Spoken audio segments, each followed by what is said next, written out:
सार्वजनिक वाहतूक विभागात 300 अधिकाऱ्यांची कमतरता होती. ती भरून काढण्यासाठी आवश्यक ते पावले उचलण्यात येत आहेत, अशी माहिती परिवहन मंत्री रामलिंग रेड्डी यांनी दिली आहे. सोमवारी चन्नम्मा-कित्तूर येथे नव्या बस डेपोचे उद्घाटन करून ते बोलत होते. कित्तूर येथे सुमारे 5.27 कोटी रुपयांच्या खर्चातून नव्या बस डेपोची उभारणी करण्यात आली आहे. गेल्या 4 वर्षात राज्यातील विविध ठिकाणी परिवहन बस डेपोचे उद्घाटन करण्यात आले असल्याचे त्यांनी सांगितले. ನಮ್ಮ ಪೊಲೀಸ್ ವರಿಷ್ಠಾಧಿಕಾರಿಗಳು ಹಾಗೂ ವೇದಿಕೆ ಮೇಲಿರ್ತಕ್ಕಂಥ ಎಲ್ಲ ನಮ್ಮ ಇನ್ನಿತರ ಆಹ್ವಾನಿತರು, ಮಾಧ್ಯಮದ ಬಂಧುಗಳು ಮತ್ತು ನಮ್ಮ ಇಲಾಖೆಯ ಎಲ್ಲ ನೌಕರ ಬಂಧುಗಳು ಮತ್ತು ಇನ್ನಿತರ ಎಲ್ಲ ಆಹ್ವಾನಿತರೆ, ಇವತ್ತು ಡಿಪೋ ಇವತ್ತು ಉದ್ಘಾಟನೆ ಈಗಾಗಲೇ ಕಟ್ಟಿ ಇವತ್ತು ಸ್ವಲ್ಪ ವರ್ಷ ಆಗಿತ್ತು. ಆದರೆ ಪೆಟ್ರೋಲ್ ಬಂಕ್ ನಿರ್ಮಾಣಕ್ಕೆ ಸ್ವಲ್ಪ ತಡ ಆಯಿತು. ಇನ್ಮೇಲೆ ಕನ್ನಡ ಪ್ರಾರಂಭ ಮಾಡಿದಾಗಲೇ ಪೆಟ್ರೋಲ್ ಬಂಕ್ಗೆ ಅಪ್ಲಿಕೇಶನ್ ಹಾಕ್ಬಿಡಿ ಅಂತ ನಾನು ಈ ಸಂದರ್ಭದಲ್ಲಿ ಸಂಬಂಧಪಟ್ಟ ಅಧಿಕಾರಿಗಳಿಗೆ ಸೂಚನೆ ಕೊಡ್ತಾ, ಮತ್ತು ಇದು ಈ ಭಾಗದಲ್ಲಿ 3 ಡಿಪೋ ನಾನು ಉದ್ಘಾಟನೆ ಮಾಡುವುದು. ಕಿತ್ತೂರು 5,27 ಲಕ್ಷ, ನವನಗರದಲ್ಲಿ 8 ಕೋಟಿ, ಶಿಗ್ಗಾಂವಲ್ಲಿ 10 ಕೋಟಿದು. ಮತ್ತು ನಾವು ಇದೇ ಇಲಾಖೆ ಮಿನಿಸ್ಟರಾಗಿದ್ದಾಗ ಬಹುತೇಕ ಎಲ್ಲ ಜಿಲ್ಲೆಗಳಲ್ಲೂ ಕೂಡ ಬಸ್ ಸ್ಟ್ಯಾಂಡ್ಗಳು ಇದೆಲ್ಲ ಕೂಡ 5 ವರ್ಷ ಇದೆ. 5 ವರ್ಷ ಇಲ್ಲ, 4 ವರ್ಷ, 4 ಸಂದರ್ಭದಲ್ಲಿ ಹೆಚ್ಚಿನ ಒಂದು ಬಸ್ ಸ್ಟ್ಯಾಂಡ್ಸು ಡಿಪೋಗಳು ಎಲ್ಲ ಕೂಡ ಸಂದರ್ಭದಲ್ಲಿ ಮಾಡಿದ್ದೆ. ಮತ್ತು ಈ ಬಾರಿ ನಾವು 2,000 ಜನ ರಿಕ್ರೂಟ್ಮೆಂಟ್ ಕೂಡ ಆಗಿದೆ. ಹಿಂದೆ 4 ವರ್ಷ 5 ವರ್ಷಗಳ ಕಾಲ ರಿಕ್ರೂಟ್ಮೆಂಟು ನಾನಾ ಕಾರಣಗಳಿಂದ ಆಗಿಲ್ಲ. 1920 ಮತ್ತು ಈಗ 2,000 ಜನ ರಿಕ್ರೂಟ್ಮೆಂಟು ಮಾಡಿದ್ದೇವೆ. ಬಸ್ಸುಗಳ ಕೊರತೆ ಇತ್ತು. 4 ವರ್ಷ ಬಸ್ಸುಗಳು ಕೂಡ ತಗೊಂಡಿರಲಿಲ್ಲ. ಒಟ್ಟು ಈ ಸಲ ಈ 3 ವರ್ಷದಲ್ಲಿ 1,200 ಬಸ್ಸು ಬಂದಿದೆ. ಈ ವರ್ಷ 300 ಬಸ್ಸಿಗೆ ಬಂದಿದೆ. ಇನ್ನೂ 150 ಟಿಕೆಟ್ ನಮಗೆ ಕಂಡಿದೆ ಇದೆ. ಒಟ್ಟು 450 ಬಸ್ಸು ಈ ವರ್ಷ ಬಂದಿದೆ. ಇನ್ನೂ 300 ಬಾಕಿ ಇದೆ. ಅದನ್ನು ಕೂಡ ಫೈಲನ್ನು ಮಾಡಿದ್ದೀನಿ. ಮತ್ತು ಅಧಿಕಾರಿಗಳ ಕೊರತೆ ಇದ್ದಕ್ಕೆ 300 ಜನ ಅಧಿಕಾರಿಗಳ ರಿಕ್ರೂಟ್ಮೆಂಟ್ ಆಗಿದೆ. ಮುಂದಿನ ತಿಂಗಳಲ್ಲಿ ಅವರಿಗೆ ಅಪಾಯಿಂಟ್ಮೆಂಟ್ ಆರ್ಡರ್ ಕೂಡ ಕೊಡ್ತಾ ಇದ್ದೀವಿ. ಮತ್ತು ಅದೇ ರೀತಿ ಬಸ್ ಸ್ಟ್ಯಾಂಡ್ಸು ಹಿಂದೆ ಬೆಳಗಾಮಲ್ಲಿ ನಾನು ಹಿಂದೆ ಮಿನಿಸ್ಟರ್ ಆಗಿದ್ದಾಗ ಬಸ್ ಸ್ಟ್ಯಾಂಡ್ ಇರಲಿಲ್ಲ. ನಮ್ಮ ಬೆಳಗಾವಿ ಜಿಲ್ಲೆಯ ಕ್ಯಾಪಿಟಲ್ಲು. ಆಮೇಲೆ ನಾನೇ ಆಗ ಸಿದ್ದರಾಮಯ್ಯನ ಕರ್ಕೊಂಡೋಗಿ ಉದ್ಘಾಟನೆ ಮಾಡ್ತಿದ್ದೆ, ಶಂಕುಸ್ಥಾಪನೆ ಮಾಡ್ತಿದ್ದೆ. ಆಮೇಲೆ ಅದು ಒಟ್ಟು 32 ಕೋಟಿ ರೂಪಾಯಿಗಳು ವೆಚ್ಚಿದ್ರು. ಆಮೇಲೆ ಅದು ಉದ್ಘಾಟನೆ ಆಯಿತು. ಮತ್ತು ಸಿಟಿ ಬಸ್ ಸ್ಟ್ಯಾಂಡು ಮೊನ್ನೆ ಉದ್ಘಾಟನೆ ಮಾಡಿದ್ವಿ. ಒಂದು 5-6 ತಿಂಗಳಾಯಿತು. ನಮ್ಮ ಮುಖ್ಯಮಂತ್ರಿಗಳು, ಜಾರಕಿಹೊಳಿ ಅವರು, ಲಕ್ಷ್ಮೀ ಹೆಬ್ಬಾಳ್ಕರ್ ಎಲ್ಲರೂ ಬಂದು ಉದ್ಘಾಟನೆ ಆಯಿತು. 50 ಕೋಟಿದು. ಮತ್ತು ಹುಬ್ಳಿಯಲ್ಲಿ 23 ಕೋಟಿ ರೂಪಾಯಿ ನಾವು ನಮ್ಮ ಸರ್ಕಾರ ಒಂದು ವಸ್ತುವಲ್ಲೇ ಶಂಕುಸ್ಥಾಪನೆ ಮಾಡಿದ್ವಿ. ಅದು ಕೂಡ ಉದ್ಘಾಟನೆ ಆಯಿತು. ಹುಬ್ಳಿಯಲ್ಲಿ 23 ಕೋಟಿದು. ಮತ್ತು ಧಾರವಾಡದಲ್ಲಿ ಪ್ರಾರಂಭದಲ್ಲೇ ಒಂದೇ ದಿನ ಶಂಕುಸ್ಥಾಪನೆ ಮಾಡಿದ್ವಿ. ಇಲ್ಲಿ ಧಾರವಾಡದ್ದು 12 ಕೋಟಿ ರೂಪಾಯಿದು. ಅದು ಕೂಡ ಉದ್ಘಾಟನೆ ಆಯಿತು. ಮತ್ತು ನಮ್ಮ ಶಾಸಕರು ಈ ಕಾಂಕ್ರೀಟ್ ಆಗಬೇಕು ಅಂತ ಹೇಳ್ತಾ ಇದ್ದಾರೆ.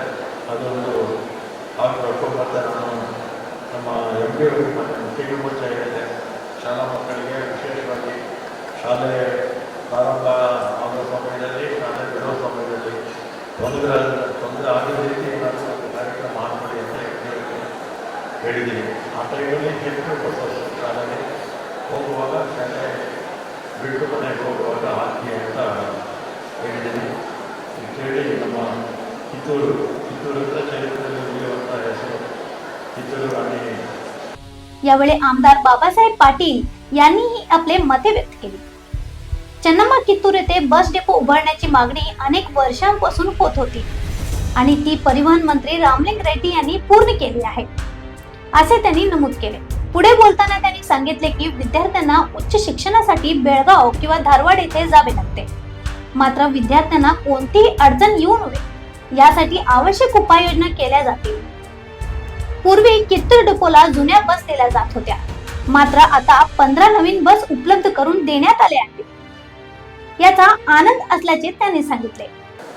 ಈ ಡಿಪೋ ಅತಿ ಅವಶ್ಯಕವಾಗಿತ್ತು. ಇದರ ಓಪನಿಂಗ್ ಕೂಡ ಆಗಬೇಕು. ಸುಮಾರು ವರ್ಷಗಳಿಂದ ಯಾವ್ಯಾವುದೋ ಅಡಚಣೆಯಿಂದ ಪೂರ ಗಾಡಿಸಿ ಇವತ್ತ ಸುಸಜ್ಜಿತವಾದ ಒಂದು ಕಟ್ಟಡವನ್ನು ಹೊಂದಿ ಅದರ ಜೊತೆಗೆ ಸುಮಾರು 15 ಬಸ್ಗಳನ್ನು ಇವತ್ತ ನಮ್ಮ ಕ್ಷೇತ್ರಕ್ಕೆ ಕೊಡಮಾಡಿದ್ದಾರೆ. ಮುಖ್ಯ ಉದ್ದೇಶ ಇಷ್ಟ, ಬಹುತೇಕ ಚೆನ್ನಮ್ಮನ ಕಿತ್ತೂರು ಅಂತಂದ್ರೆ ಇವತ್ತಿಗೆ ಸಾಕಷ್ಟು ಟೂರಿಸ್ಟ್ ಆಕರ್ಷಣೆ ಮಾಡುವಂಥದ್ದು. ಇಲ್ಲಿಂದ ಸಂಗೊಳ್ಳಿ ಹೋಗೋದಾದ್ರು, ಇನ್ನು ಕೆಲವೇ ದಿನಗಳಲ್ಲಿ ಥೀಮ್ ಪಾರ್ಕ್ ಕೂಡ ಆದಕೂಡಲೇ ಬೇರೆ ಬೇರೆ ಮೂಲೆಗಳಿಂದ, ರಾಜ್ಯದ ಮೂಲೆಗಳಿಂದ ಇಲ್ಲಿ ಪ್ರವಾಸಿಗರು ಬರ್ತಾರೋ ಅವ್ರನ್ನ ಎಕ್ಸಸ್ ಮಾಡುವಂಥ ಕೆಲಸ ಈ ನಮ್ಮ ಸಂಸ್ಥೆಯಿಂದ ಆಗಬೇಕು.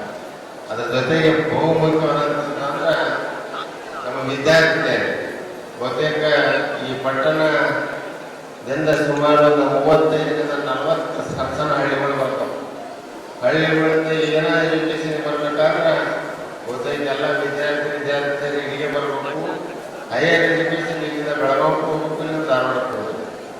ಆ ನಿಟ್ಟಿನಲ್ಲಿ ಎಲ್ಲರಿಗೂ ಮೊದಲನೇದ ಆದ್ಯತೆ ಸ್ಟೂಡೆಂಟ್ಸಿಗೆ ಅನುಕೂಲ ಆಗುವಂಥ ರೀತಿಯಿಂದ ಮಾಡಬೇಕು ಅನ್ನುವಂಥ ಮೊದಲನೇದು ಹೇಳತ್ತೀನಿ, ಇವತ್ತಿಗೂ ಹೇಳತ್ತೀನಿ. ನಿನ್ನೆ ಕೂಡ ರೂಟ್ಸ್ ಕೂಡ ಬಹುತೇಕ ಯಾರೇ ಸ್ಟೂಡೆಂಟ್ಸಿಗೆ ಅನಾನುಕೂಲತೆ ಆಗದಂಗೆ ರೂಟ್ ಕರೆಕ್ಟಾಗಿ ಪಿಕಪ್ ಮಾಡಬೇಕು, ಸಂಜೆ ಡ್ರಾಪ್ ಮಾಡಬೇಕು ಅನ್ನೋಂಥ ಉದ್ದೇಶ ಇದನ್ನು ಮಾತಾಡಿದ್ರು. ಡೆಫಿನೆಟಾಗಿ ಕೆಲವೇ ಕೆಲವು ದಿವಸದಲ್ಲಿ ಅದನ್ನು ಇತ್ಯರ್ಥ ಮಾಡ್ತಾವಂಥದ್ದನ್ನು ಎಲ್ಲ ಅಧಿಕಾರಿಗಳು ಹೇಳಿದರು. ಅದಕ್ಕೆ ಮೊದಲನೇದೇ ನನಗೆ ಭಾಳಷ್ಟು ಕಡೆ ನೋಡ್ತಿರ್ತದೆ. ನಾನು ಡಿಪೋ ಓಪನ್ ಆಗ್ತಾವು, ಬಸ್ ಬರೋಲ್ಲ. ಬಸ್ ಡಿಪೋ ಓಪನ್ ಆದ್ಮೇಲೆ ಒಂದು 2-3 ತಿಂಗಳಿಗೆ ಬರ್ತಿರ್ತಾವು. ಆದ್ರೆ ಇದೊಂದು ವಿಶೇಷ ಅಂತ ಭಾವಿಸ್ತೀನಿ. ಈ ಜೊತೆ ಈಗ ಮಾತಾಡ್ತೀನಿ, ಓಪನ್ ಮಾಡಿ ಹಳ್ಳಿ ಬಸ್ ಕೊಡ್ತಿರ್ತಾರೆ ಮೊದಲು. ಆದರೆ ಇವತ್ತಿಗೆ ನಮ್ಮಲ್ಲಿ ಹೊಸ ಏನು ಬಸ್ ಕೊಟ್ಟು ಇವತ್ತು ಓಪನ್ ಮಾಡುವಂಥ ಒಂದು ಐತಿಹಾಸಿಕವಾದಂಥ ಘಟನೆ ಮಾಡ್ತಾರೆ. ಅದರ ಜೊತೆಗೆ ಬರುವಂಥ ಇನ್ನೂ ಕೆಲವು ದಿವಸ ಇನ್ನೂ 10 ಬಸ್ ಕೊಡ್ತೀವಿ ಅನ್ನುವಂಥದ್ದನ್ನು ಹೇಳಿದರು. ಬಹುತೇಕ ಇಷ್ಟ ಆದ್ರೆ ನಮ್ಮ ಕ್ಷೇತ್ರ ಆಯ್ತು, ನಮ್ಮ ಸ್ಟೂಡೆಂಟ್ಸ್ ಆಯ್ತು, ನಾವು will be very much satisfied with that.